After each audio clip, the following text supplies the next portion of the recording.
Rome, for centuries, it was the center of the world. Its armies were believed to be unstoppable, its walls unbreakable, its authority unquestioned. Rome did not fall. Rome ruled. Rome endured. Or at least, that is what everyone believed. To the people living under its shadow, Rome was not just a city, it was an idea, a promise of order in a chaotic world, a symbol of eternity. If Rome stood, the world made sense. If Rome ruled, the future was secure. Generations were born and died, believing that Rome was permanent, that its power was woven into the fabric of reality itself. To imagine a world without Rome was to imagine the impossible, but then came a single night. And when the sun rose the next morning, belief in Rome was shattered forever. In the year 410 after Christ, the city of Rome was sacked. Not just a city, but a myth collapsed that night. Not just stone and marble, but fear, authority, and certainty crumbled. This was not the first time Rome had suffered defeat on the battlefield. Roman legions had been destroyed before, emperors had been humiliated, borders had been breached. But this was different. This was the heart of Rome itself. This was the sacred center of the empire. And for the first time, the world saw unmistakably that Rome was no longer untouchable. At that moment, something far more dangerous than an invading army entered history: doubt. At the time, the Roman Empire was still immense. Its territories stretched from Britain to North Africa, from Spain to Anatolia. Its roads connected continents. Its laws shaped civilizations. Its language echoed across the known world.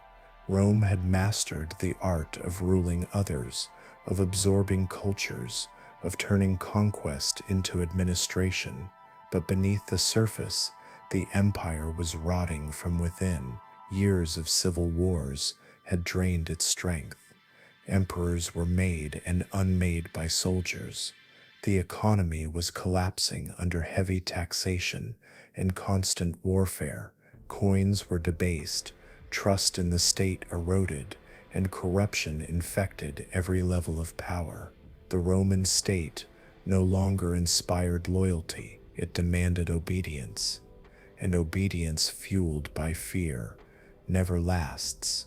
Yet Rome refused to admit weakness.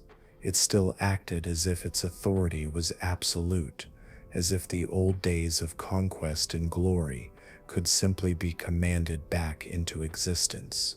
And this, history shows us, is the most dangerous moment for any empire, when it can no longer sustain its strength, but still pretends that it can.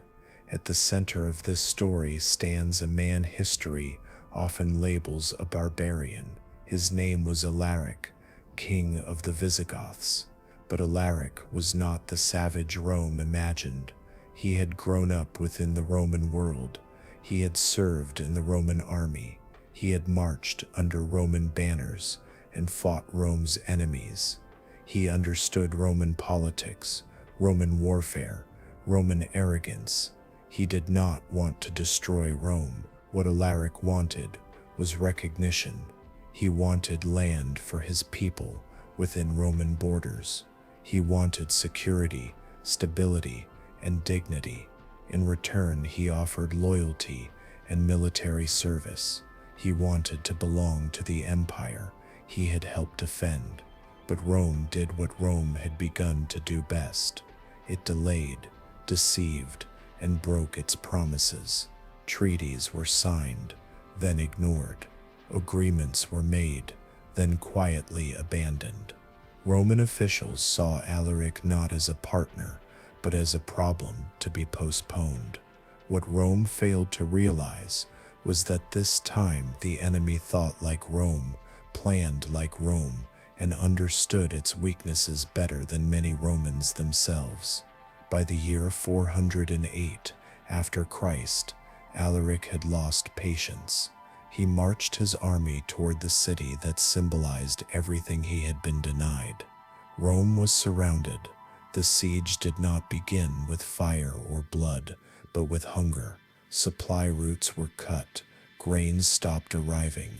Inside the walls, desperation spread. Food prices exploded.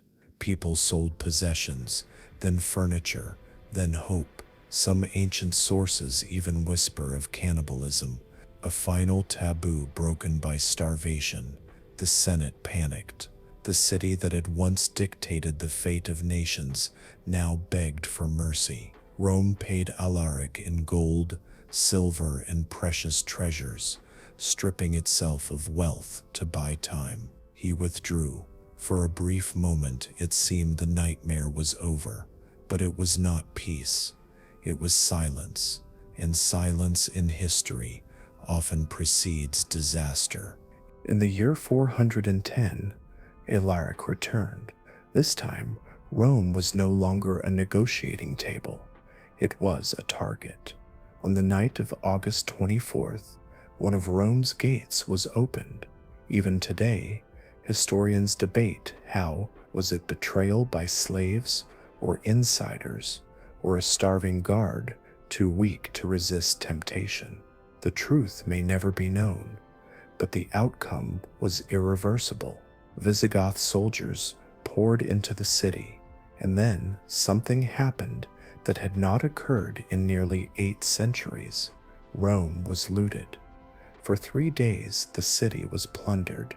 Palaces were stripped, noble houses destroyed, symbols of power humiliated, statues were toppled, treasures vanished, and the illusion of Roman superiority dissolved in real time. Yet this was not a mindless massacre. Alaric ordered his men to spare Christian churches. He understood the power of symbolism. This was not chaos, it was calculated. Alaric was not seeking annihilation. He was sending a message. Rome was no longer sacred.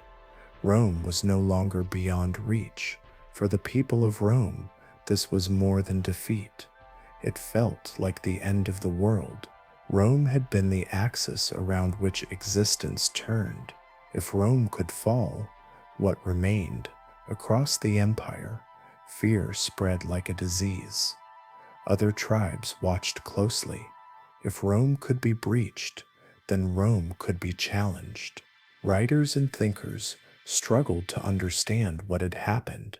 Saint Augustine would later begin writing The City of God, attempting to reconcile faith with a world where Rome no longer stood above history.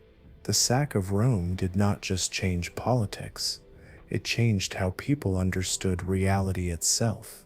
And yet, Alaric did not enjoy his victory for long. Shortly after leaving Rome, he died unexpectedly. Legend says his followers diverted a river, buried him beneath its bed, along with his treasures, and then allowed the water to flow again, hiding his grave forever. His enemies could never desecrate him. His allies would never betray him. Even in death, Alaric vanished into myth. Rome survived the sack, but it was never the same. The spell was broken. The illusion of invincibility was gone. The empire staggered on for another 66 years, weakened, fragmented, and increasingly irrelevant in the West, until in the year 476 after Christ, the last Western Roman emperor was deposed. Rome did not collapse in a single night.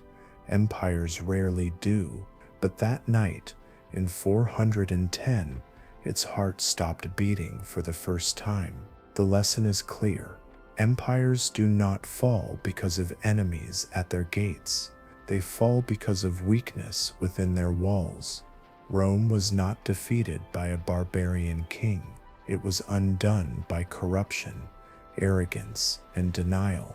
And perhaps the most unsettling truth of all is this: Rome believed it was eternal. History shows us that every empire that believes this eventually shares the same fate. At heart of empires, we descend into the core of history itself, because to understand how empires rise, we must never forget how they fall. Breath.